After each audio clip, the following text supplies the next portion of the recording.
This is Dr. Amy here with Life Conversations with Dr. Amy. We're here for another episode. My guest today is Dr. Eric FitzMedrud. He is coming from San Francisco, California, and we're going to have a conversation about relationships. That's something that's popular these days. We want to try to maintain our relationships, keep the love and compassion in our relationships. So he is a therapist that deals with relationships and sexual issues. Um, he has his PhD in clinical psychology. Welcome, Thank you. Eric. And can you tell us a little bit more about your passion and what you do and what motivated you to go that route? Yeah, I mean, as a young man, I grew up Catholic and also had a high level of desire. And a lot of the adult relationships around me had fallen apart, had substance use problems, didn't last. And so I was really clear that I had some work to do. I needed to figure out how to integrate my ethics and my intention to be a good partner and to have a long-term relationship with my own life experience of not seeing a lot of models for that. And so, very naturally, in my graduate program, I started studying sexual issues and studying relationships more, really wanting at a certain level to do some me search on how am I going to do this in my life. And that led me to specializing in the sex and relationship issues that I do. And I love working with couples to help them. And maybe not surprisingly, as a man who had to evolve and overcome some of my issues and traumas and learn some of these skills to maintain my relationship, I became very skillful, I think, and knock on wood, I hope I continue to be in helping men with coming up to some of those skills themselves. That's good. I can relate. I didn't grow up seeing that, like two-parent household. My mom was a single parent. I didn't see that, Hmm. that longevity with relationships. I've Hmm. never been married, so I haven't really had healthy relationships. So this is definitely something I think a lot of people are struggling with, especially Yeah. you hear people getting divorced. Their main thing I hear is they grew apart. Right. So we want to hear how can we help how do you help men or couples maintain that compassion and love in their relationship so they don't have to go down that divorce route. Yeah, let me talk about a couple of different pieces of this. So, one of the first and most important pieces to remember is this relationship is 100% reliant on each person. So, if you are focusing on maintaining your relationship, you can't maintain your relationship if you're not maintaining yourself. You've got to take care of your own needs. You've got to take care of your health. You've got to protect your boundaries. You've got to you make sure that the needs that you can meet, like whether that's exercise or is sleep, diet, your own mental health, those things have to be balanced first. You can't sacrifice yourself in order to save the relationship and assume that that's going to work because this relationship that you're in doesn't thrive without you thriving in it. Oh man, I like that. You say you can't sacrifice yourself. Yeah. Yeah. Ooh. And a lot of people will try to do that, right? They do it out of from a good place in their heart. Like, I love you. I want to take care of you. And so they'll let some of their core need go. And that really leads me to the second point here, which is a lot of people plant seeds of resentment and then they get surprised when that sprouts and starts bearing fruit. So if you're giving up your needs, if you're letting go of stuff constantly, and if you are getting more and more subtly angry about it, you're starting some of that passive aggressive stuff out of the side, you're starting to slam things around, but you're not saying what it is. That stuff is about you not taking care of yourself, not asking for what you need, not going ahead and creating the conflict that needs to happen to help the relationship get to where it needs to be. Now, not all conflict is bad. There is constructive conflict where we acknowledge there's a problem here. My needs and your needs don't seem to match up. And we seem to be in a situation where it's either or. But either or leads us to not being on the same team, to one or the other of us swallowing our voice. And it leads to that little additional distance day in, day out that Mhm. causes people to come back to that place where you started off with of looking back on the relationships and saying, we just drifted apart over time. Whereas if you have that little tension about like, how are we going to work this out? It can bring us closer together over time. Yeah. How do you get a person to realize that they need to work on themselves? Like, how do you get them to that point? Because some people will swear up and down, it's not me. It's not a me problem, it's a them problem.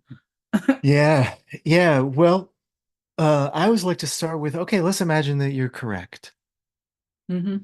It's a them problem. Who picked them?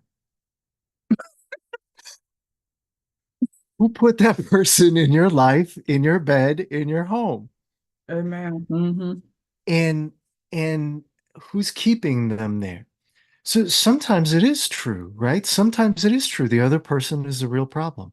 Now, if I'm doing individual therapy with a client who says my partner is the problem, and they start identifying things like emotional, relational abuse, physical violence, truly self-centered behavior that is antithetical to a relationship that is enduring, then I'll work with that person to help them. Well, how are you going to end this relationship?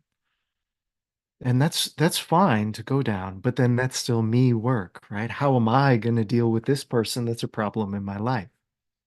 And what happens with a lot of people is they come up to, well, I don't want to end the relationship. Okay. But you don't want to end the relationship, but you do want to point the finger. Wow. A- and now how is that keeping this problem happening? How are you colluding with the problems that are taking place? This is where a lot of people will raise the language of like codependence. That's not a term that I usually like to use. Yeah, I hear that a lot. Usually we are in these relationships because we haven't developed yet the process of being independent.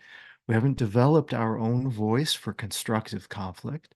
Maybe we haven't picked a partner who is yet at the place where they can engage in constructive conflict. And yet we maybe do better together, maybe financially, maybe because we're co-parenting, maybe because it's just better in this culture, in this economy, to be with somebody else that's helping you get through. All of those things are legitimate reasons to keep a partner around. And what can you do in your choices to make this more peaceful, more loving, more constructive rather than less? So it's okay to be in a situation where it makes more sense to be in a bad relationship than no relationship. But can we work on it being even better than Mm. it is now? Wow.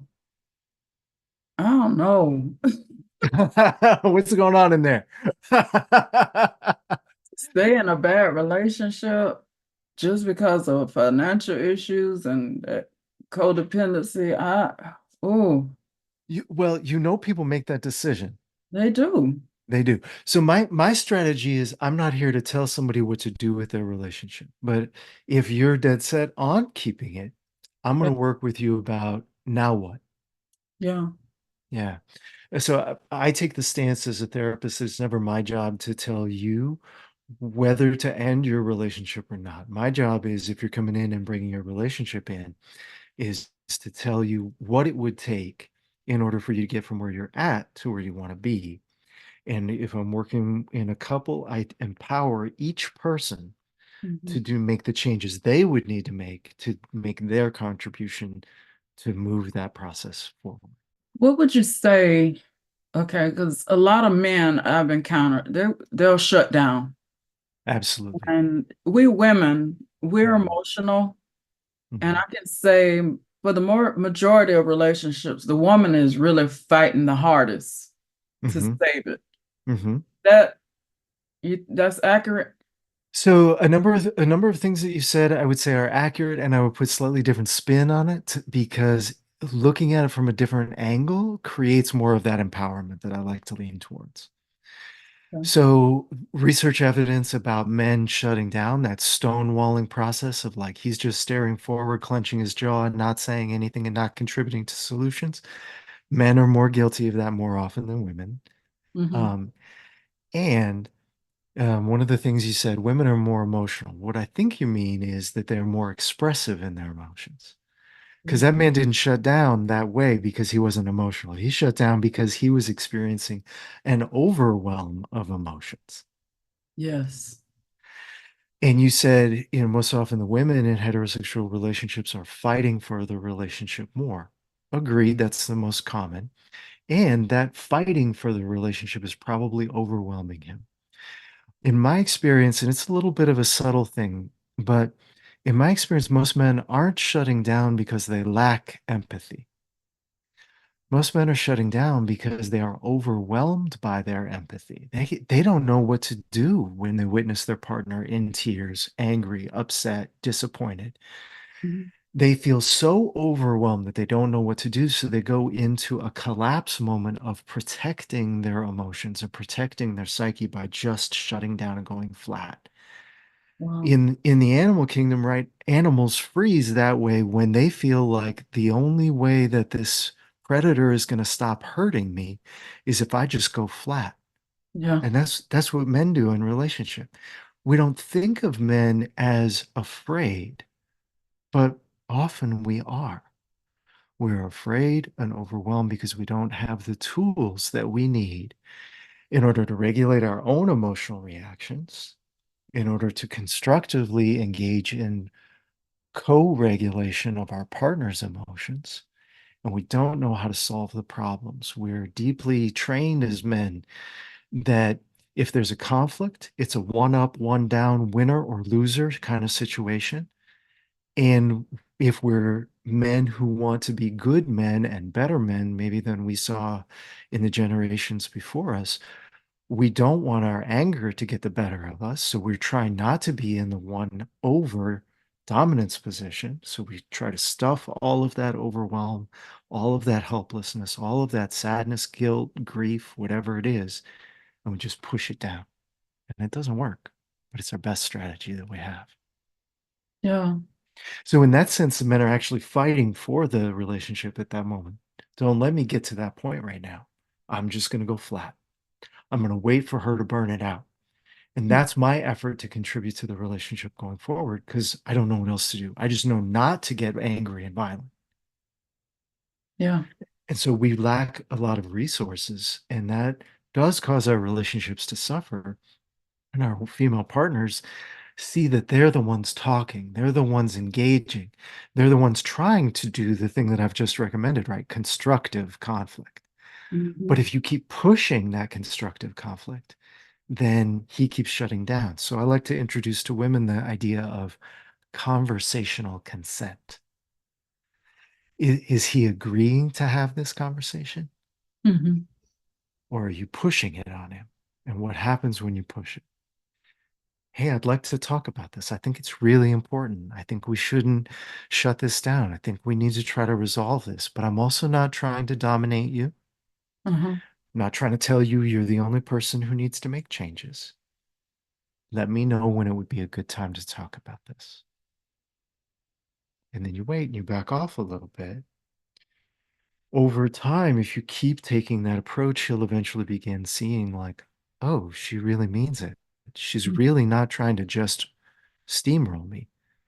She's safe enough to try to talk about. And then he'll try to have the conversation with you. You'll try to have the conversation with him. He'll shut down again. Mhm. But over time, if you keep it going, then you can create that safety to keep the conversation going and have little circuit breaker moments where you can back away, calm down, realize that the spirit of safety and love is still there, and then come back together and try to re engage. Wow, I just had a therapy session. We're in it. Oh my goodness. Dr. Eric, oh, that's good. I was thinking when you were saying that for the men that really shut down, Mhm. is it something in their childhood that you've noticed with some of those men that may have caused them to have that type of, the way they deal with things? Like, boys get told, don't cry. Like, So little boys, big boys don't cry. that's definitely a part of it. The training in manhood to shut down our emotions. And if we don't, then we experience teasing, becoming a social outcast, physical violence. And even if we never experienced that, we saw that in other boys who deviated from the masculine norm. So, are there elements of social training, maybe personal trauma that's contributing to that? Yes, probably. We also know that uh, there are some studies, for example, if we just make the sound in an experimental room of like a sound backfiring, Mhm. and we're have men and women hooked up to um, detectors of stress, right? Heart rate, respiration, and skin conductivity in the fingertips. We know that it takes men longer to calm down after that sound than women. Oh, wow. Just on average, right? There are individual differences. Maybe there's some man out there who's got a lot of meditation experience or lots of trauma recovery experience or whatever it is. But as groups, that tends to be true. And so some of that may be a gendered experience. I've also heard some anecdotal stories from trans men that it used to be easier to cry, and once they started taking testosterone, it became harder to cry, even though they valued it and had used that experience to release their emotions regularly. So there could be a testosterone effect in there. So we will also want to discuss, along with you therapizing people, you have this 5 principles of relationship IQ. How we Yeah. is that you do you do that as part of your sessions? So I don't talk about it with that title, but I am regularly guiding couples through the similar stages of what I'm going to talk about here under those 5 principles. So the first one is that you need to have close friends and community because your relationship thrives when the individuals thrive, but also when you have practice being in a relationship. If you've got good girlfriends that you've communicated with that you're used to opening your heart to, you know how to practice vulnerability. If you're a man and you have good man friends that you talk to about your dog dying and your car breaking down and stress at work and also your parents and your childhood, it's going to be a lot easier to talk with them about your relationship. And also, you're going to have practiced how to be there for them when they go through those life events. So practice in friendship and community is practice for intimate relationship too. We're not having sex with or romantic relationships with those people, but we're practicing the basic skills of expressing our emotions and our vulnerability and Yeah, being there for other people in their emotions and their vulnerability. So that's the first that principle. emotional intelligence. Yeah, it's a skill that we can learn and develop, and our friendships and our community involvement give us practice in that. And we know that men tend to be much more isolated in this dimension. Mhm. We tend to, even if we have people that we consider close friends, there's that stereotype of like, oh, what did you and Tim talk about? Oh, the fish and the game and, what's going on at work. Oh, how are his kids? I don't know. Well, didn't his wife have cancer? Oh, yeah, he didn't mention that. How are his parents doing? Isn't his mom dying? Oh, yeah, we didn't talk about that.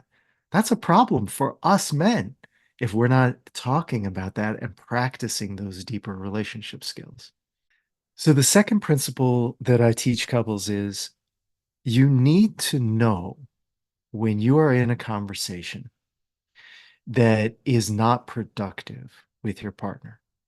If your man shut down, that's probably not productive. You're going to keep talking, but that's not a two-way conversation anymore, right? If you are labeling, name calling, insulting each other, if you're screaming, if you're yelling, probably you've gotten out of your constructive heart into dominant style behavior. I'm trying to win. I'm trying to convince you that I'm right, and I'm going to tell you all the reasons I'm right. I like to tell people if you are making arguments, thesis, argument, conclusion, I rest my case, I won, mic drop, walk away because I already know I won. Right. Or if your partner is trying to tell you something and you're sitting there constructing in your mind all the counterpoints, Mhm. you are not in a constructive conversation. When you are in a constructive conversation, you need to stop that conversation. You don't need to get one more point in. You Mm-mm. need to back away because at that point you're causing more damage to your relationship than you are help to it. And stopping that allows you to back up. And that brings us to the third point. So once you've backed up, maybe you're sitting in the same room, but you're like, hey, let's pause for a minute and cool down. Maybe you've gone to separate rooms. Somebody's closed the bathroom door. Somebody's gone into the bedroom and closed that door. Now you have to pay attention to your body. Your heart rate is up. Your breathing is tight and shallow. Your blood is drawn away from your hands and your feet because your body is reacting as if you're going to get attacked and you're just going to start bleeding out. So it's closing off the capillary action in your extremities. You are in fight, flight, or freeze, right? You are not in the strategy of building relationship. Your body needs to be calmed down.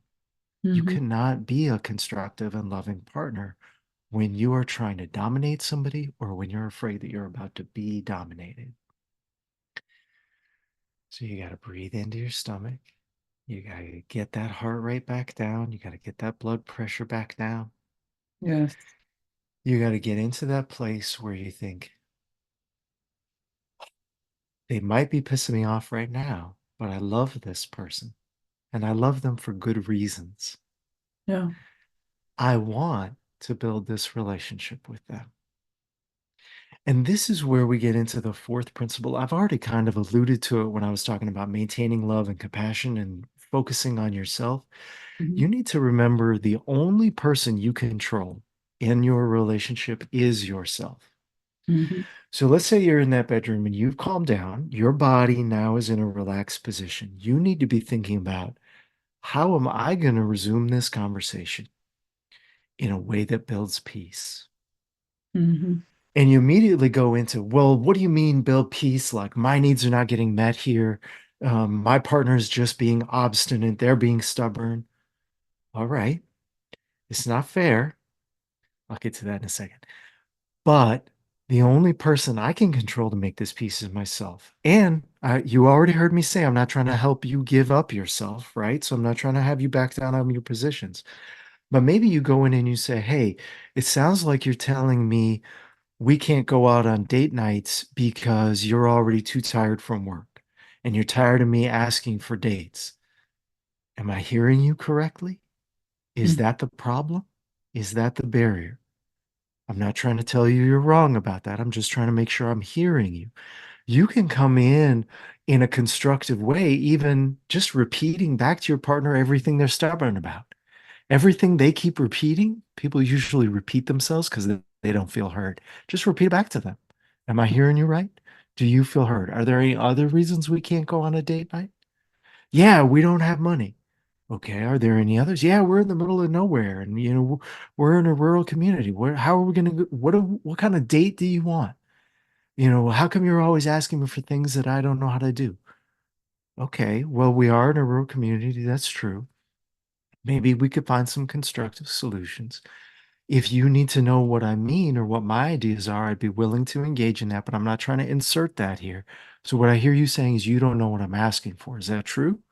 Right?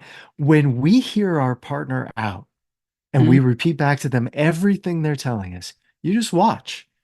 The fight will go out of them. The Yeah. volume will go down. They will know that you're hearing them. You're repeating the sense back to them, especially if you can tell them, a lot of this makes sense to me. I can tell that you're cautious about spending too much money. I appreciate that about you. You like to save and you like to protect our financial security. Thank you. And then, and I still want to come back and talk about how to have a date and connect to you, but I want to support your values too. Right now, it's not an either or position. Now I'm listening to you and I'm giving you what I wanted. And when I do that, now I create that space for us to be connected. Now, sometimes that's not possible too, right? But when you change yourself that way and you see, I went to the nth degree here. I went, 95% of that mile to you.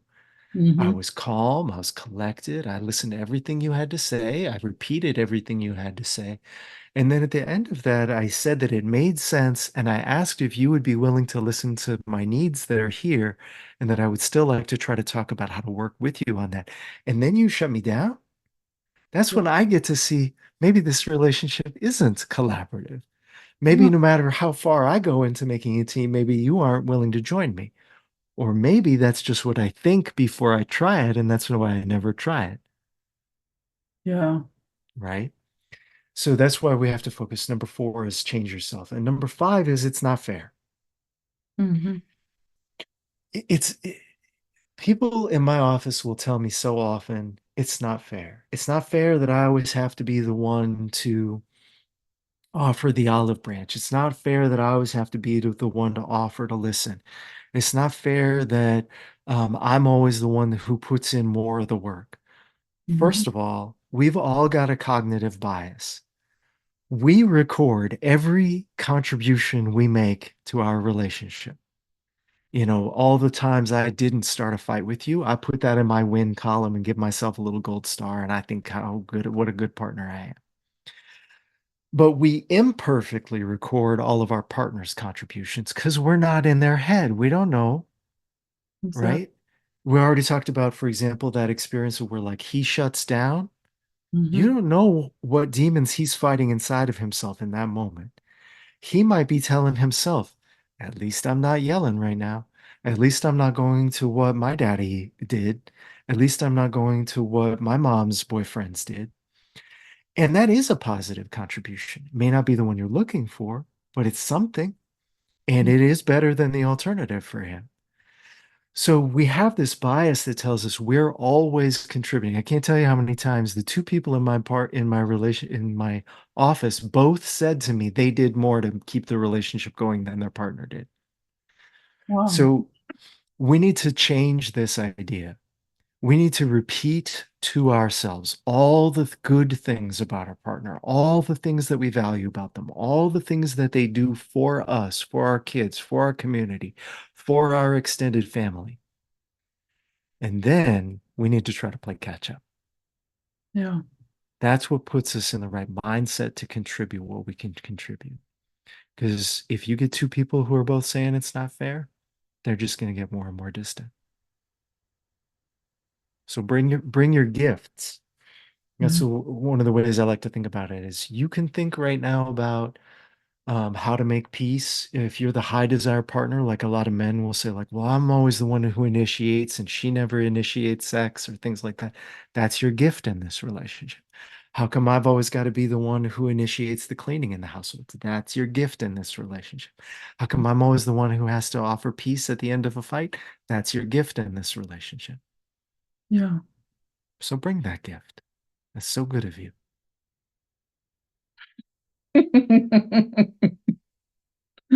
I love that. All right. So being that you said that, like a lot of men, I hear that too, like the woman didn't initiate the sex and Mhm.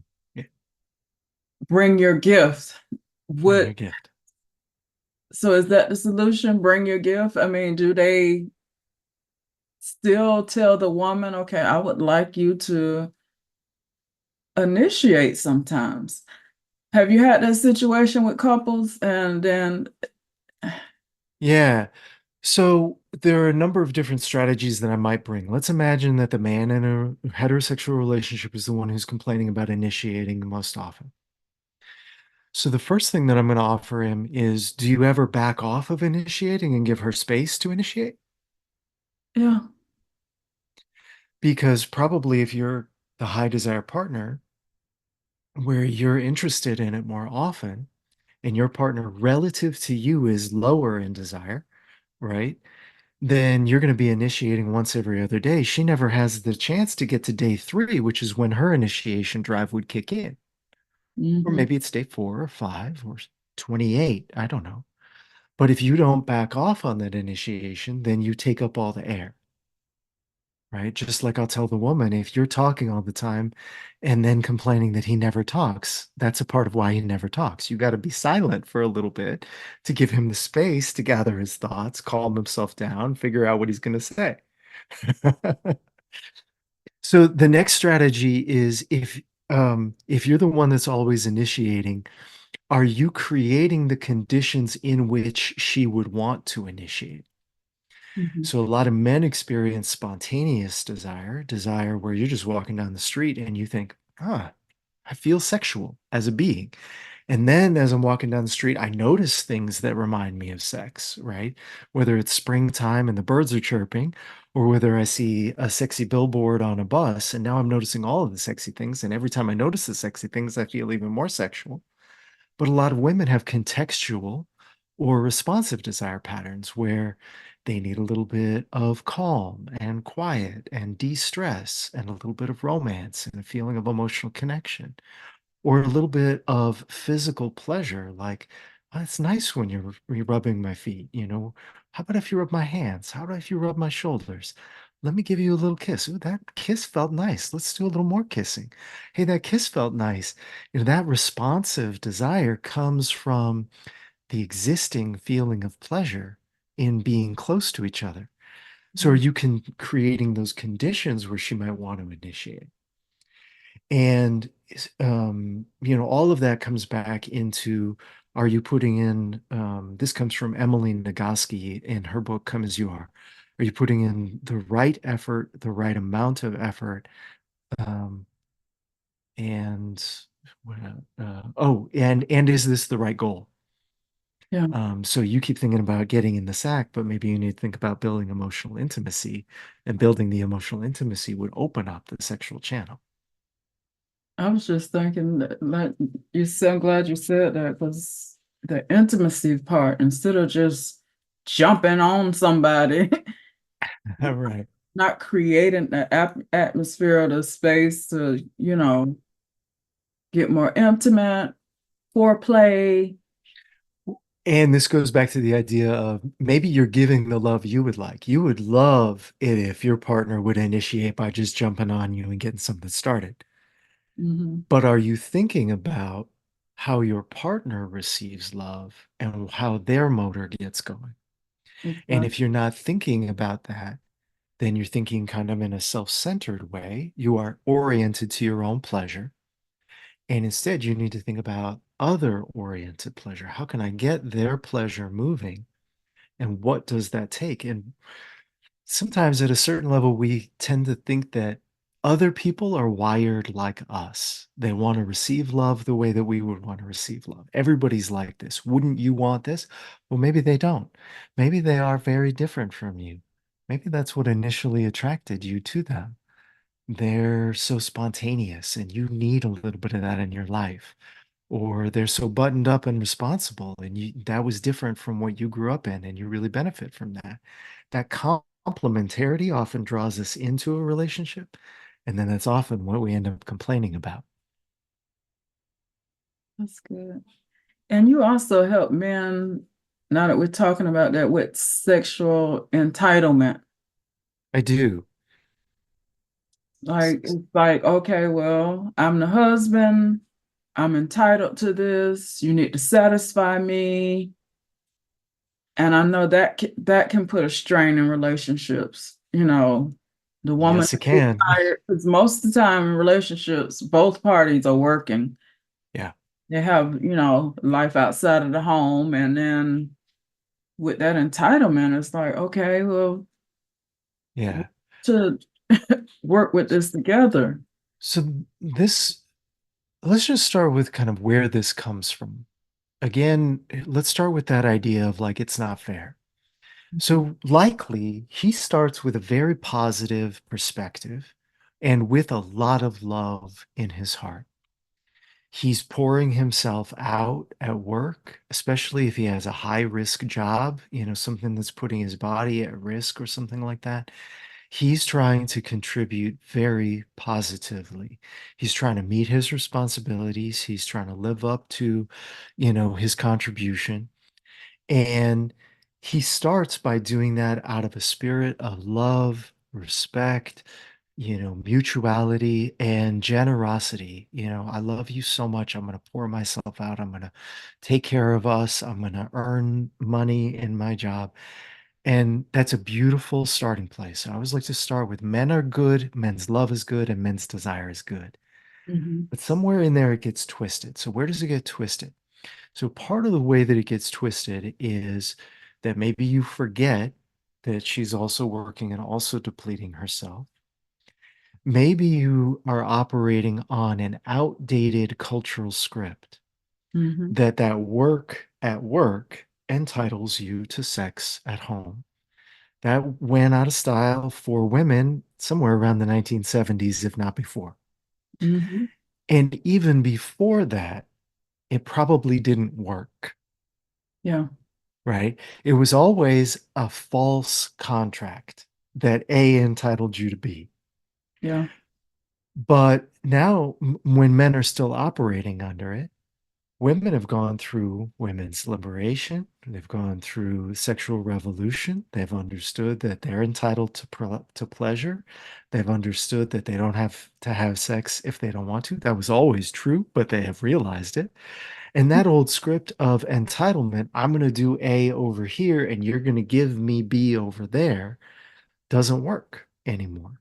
Mm-mm. And it's really time for men to begin updating those scripts. We're both working. We both come home and there's kids to take care of and food to cook and dishes to be done and floors to sweep. And also, we're both tired at the end of the day. And maybe the two of you have a very different experience of that fatigue. Maybe you're sitting there going, I would love nothing more than to have sex because that would be the cap to a rough and difficult day. And maybe your partner is going, I can't even think about sex. Yeah. I'm too tired for that because my sexual desire operates, like I said, on that contextual idea of like I need connection, intimacy, romance, and emotional connection. Or maybe it's on that responsive desire where I need to feel touch. And I've been going for 18 hours of this day and I haven't had any pleasurable touch. I've had a lot of touch for other people, a lot of kids grabbing onto my body, feeling like it's not mine, a lot of people wanting my attention.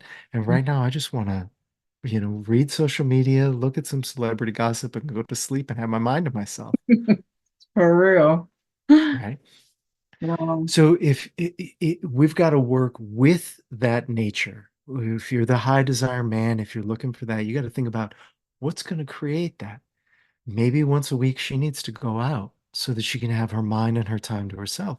And then maybe we schedule that there's an hour after the kids are in bed when she comes from home from that, not entitlement, not a plan to have sex, but maybe scheduled intimate time. Hey, when you come back from your time out, how about if I rub your feet? How about if I give you a back rub? How about if we see if maybe we can get something going? But if that doesn't happen on Tuesday, maybe we can schedule a little bit of time Saturday morning. We'll put a, movie on for the kids. It's, mom and dad's day to sleep in, and maybe we can have another opportunity. But because you saw me and connected to me on Tuesday, you remember that I'm a loving and kind person. So Saturday morning, when there's still a little bit of energy on board, you feel differently about me. We got to begin thinking about the long game, not the short game initiation. That's good. I was just going to ask, do you often tell your clients to plan a night where they're going to have sex or be intimate? Yeah. So, what I like to do is I suggest that scheduling non-pressure intimate time is constructive. planning for sex almost always eliminates sexual desire Mhm. because then one person shows up as the eager bunny and is like, it's the night. Now we're gonna have sex, right? We're gonna have sex, right? And the other person is back there going, I'm not there. I Yeah. don't yet have that connection. I'm Hmm. looking for the things that can maybe get me there, but eager bunny doesn't do it for me. I need a little bit of reciprocal relationship where there's not a sense of pressure Hmm. because pressure kills desire and the experience of pleasure creates desire. And I'm talking very broadly about, hey, that was a nice conversation. Hey, that was nice spending time with you. Hey, holding hands during that show felt nice to me, all the way up to and including orgasms and the anticipation of future orgasms create pleasure. So, especially as men, we need to understand that, you know, focusing on creating the pleasurable experience for our partner in the short term is going to build positive gains and an interest and a desire to have more of that kind of pleasure, whatever that is, a broad umbrella pleasure. Yeah. Do you work with some men that they have that high desire and they don't have it in their relationship or marriage and then they step out?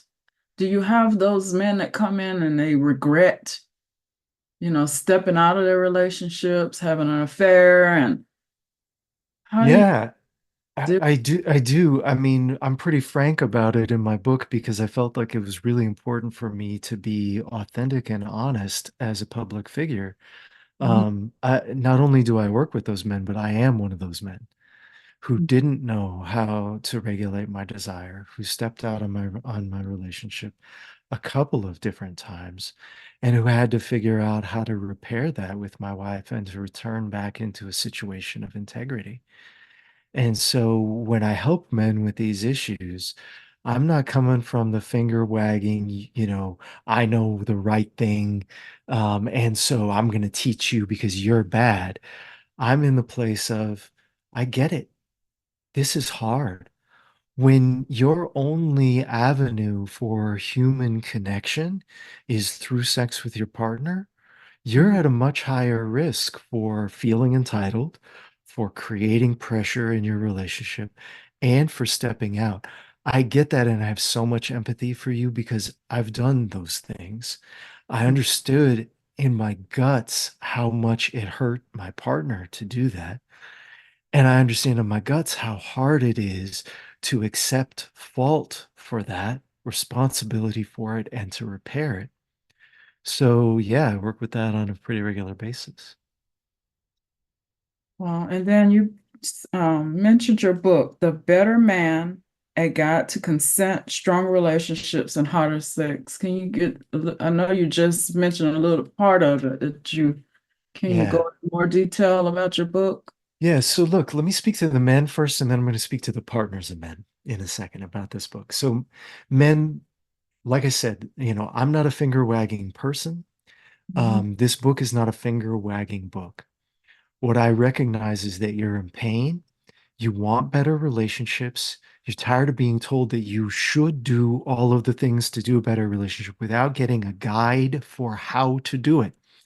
And so my book starts with connecting with your pain, validating it, it is real, and reminding you that you are good, your heart is good, and your sexual desire is good. And then I go through the book, building step by step. How are we going to get you not just to being good inside, but to delivering good skillfully and lovingly so that your partner can see it, feel it, and is going to be willing to receive it. And so that's the arc I take you through in the book in a really concrete and practical way. I've got lots of exercises in there, examples of how to say things, examples of how to go through the process of taking care of yourself, examples of how to build your community, lots of concrete recommendations. So, there are a lot of influencers out there who are like, I've got the three ways to please a woman, and I've got the exercise for this, and it's a whatever $2,000 course and it's old stuff that's going to make you ineffective Hmm. And it's going to make you more frustrated and it's going to make you blame other people for the problems, which helps radicalize you. This is good, solid, evidence-based practice that works in the therapy office that's going to help you for real. And it's multidimensional and it's hard work, but it's going to walk you through it. Let me talk to the women. If you are a partner of a man and you want him to become the loving man you know he is inside, this is the book you want him to read. And Yeah. if he won't read it yourself. You will get some insights into what's going on in there. You will not, I'm not letting any men off the hook, but Hmm. you will understand more the pain he's going through and what he has lacked in terms of the emotional and relational training he needed his culture to teach him in order to be the partner and loving man he wants to be. And so you're going to go so much slower, so much more carefully, and so much more compassionately with him. And that empathy has all the potential to change your relationship. I like that. That is so good. Definitely. I All like right. that you're just so graceful.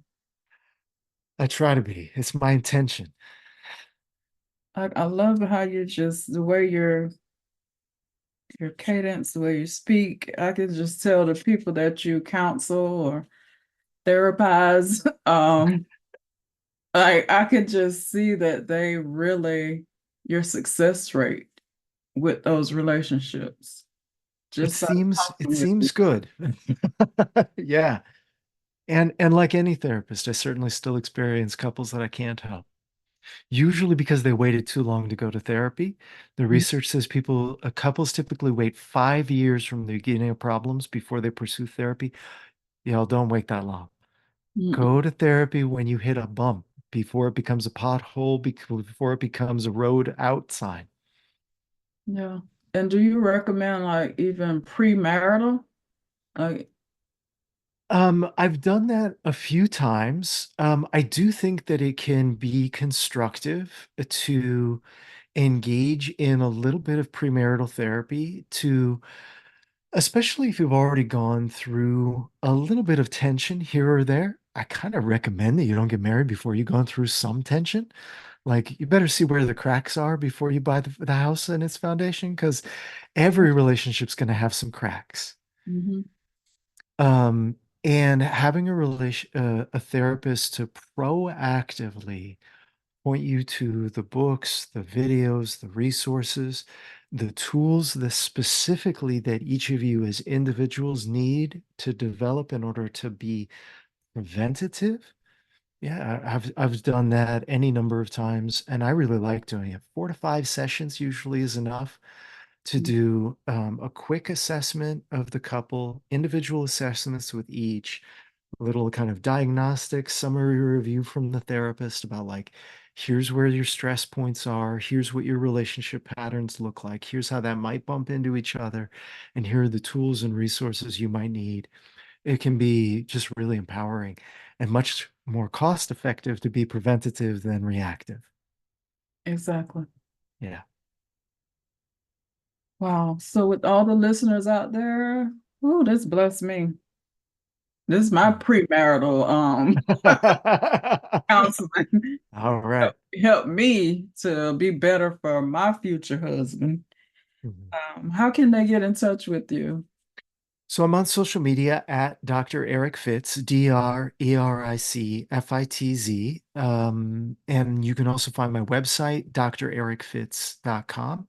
And then my book is available pretty much wherever books are sold. Is it on Audible? Not yet. I Oh, have that aspiration. We'll see when I'm able to get that together. But yeah, I'm trying to get it there because I know a lot of the guys in particular like listening to a book. So yeah. yeah, I am too. Especially because I'm on the road a lot. And I'm Oh like, yeah. Yeah, in Texas, you guys end up being on the road a lot. yeah.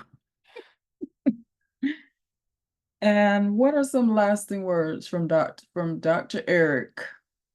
What would you say for a man, woman, or a couple that's listening? Okay. What would So you say to encourage them or?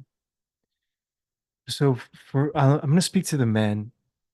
Um, if you feel like everything's fine and you don't need the tools that I've been given, great. And I just want to put a little caution sign out on the road for you. Too many men think, well, I'm committed, so our relationship is secure. Mm-hmm. And the research says that women's dissatisfaction in heterosexual relationships predicts whether it's going to survive or not. In other words, don't assume that even though there are some tensions here or there, that it's okay. Don't wait till it's a bigger problem. You can be less tired, you can feel less pain, and you can feel more love, more connection, and probably have more sex if you get proactive and work on being an even better partner than you already are. Mm-hmm. For the women, remember the men are in pain. That's why we're shutting down. We want to love you well. We want to be effective. And when we don't know what else to do, we shut down.